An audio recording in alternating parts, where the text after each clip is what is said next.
Capítulo 181, 13. Animações em Flutter. Animações com efeitos de deslizamento. 13.19.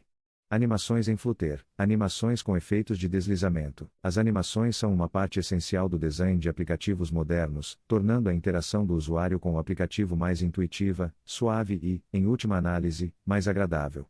O Flutter, com sua rica biblioteca de widgets e extensas capacidades de personalização, oferece uma plataforma ideal para criar animações dinâmicas e atraentes. Neste capítulo, exploraremos especificamente como criar animações com efeitos de deslizamento no Flutter. Introdução às animações em Flutter. No Flutter, as animações são criadas manipulando o valor de uma propriedade ao longo do tempo. Por exemplo, você pode alterar a posição de um widget ao longo do tempo para criar um efeito de deslizamento. As animações em Flutter são alimentadas pela biblioteca de animação Dart, que é altamente otimizada e muito poderosa. Compreendendo as animações com efeitos de deslizamento. As animações com efeitos de deslizamento são uma técnica popular em design de interface do usuário que envolve a transição suave de um elemento de um ponto para outro.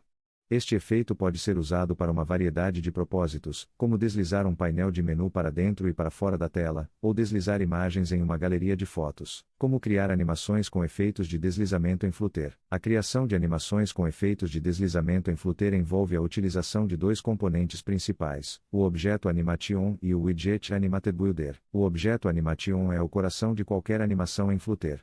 Ele gera uma sequência de números ao longo do tempo que pode ser usada para manipular a propriedade de um widget. Por exemplo, para criar um efeito de deslizamento, você pode animar a propriedade de posição de um widget ao longo do tempo. O widget Animated Builder, por outro lado, é um widget especializado que pode ser usado para criar animações personalizadas.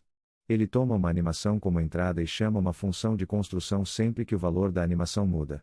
A função de construção é responsável por retornar um novo widget que é renderizado com o valor atual da animação. Para criar uma animação de deslizamento, você precisa seguir estas etapas. Crie um objeto Animation que gera uma sequência de números ao longo do tempo. Esta sequência de números representa a posição do widget ao longo do tempo. Crie um widget Animated Builder e passe a animação para ele. A função de construção do Animated Builder deve retornar um novo widget que é renderizado com o valor atual da animação. Exemplo de animação com efeito de deslizamento. Para ilustrar como criar uma animação de deslizamento em Flutter, vamos criar um exemplo simples.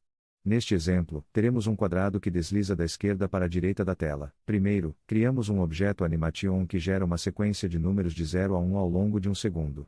Estes números representam a posição do quadrado na tela. Pri maior que, code maior que, final Animation igual to embegin, 0.0, end, 1.0.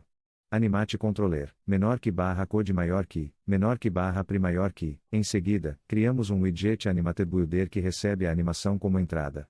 A função de construção do Animated Builder retorna um novo widget que é renderizado com o valor atual da animação. Pri maior que, code maior que, Animated Builder, Animation, Builder, Context, Shield, Return Transform.Translate, Offset Animation.Value Screen Width, 0, Shield, ponto e vírgula, Shield, Square, menor que barra code maior que, menor que barra pri maior que. Neste código, o widget Square é deslocado horizontalmente na tela com base no valor atual da animação. Quando a animação é iniciada, o quadrado desliza suavemente da esquerda para a direita da tela. As animações com efeitos de deslizamento podem adicionar um toque de polimento e sofisticação ao design do seu aplicativo. Com a biblioteca de animação Dart e o Flutter, você pode criar facilmente esses efeitos e muito mais. Conclusão: as animações são uma parte essencial do design de aplicativos, e o Flutter oferece uma plataforma poderosa e flexível para criar animações. Neste capítulo, exploramos como criar animações com efeitos de deslizamento, que são uma técnica popular em design de interface do usuário. Esperamos que você encontre essas informações úteis e que elas inspirem você a criar animações incríveis em seus próprios aplicativos Flutter.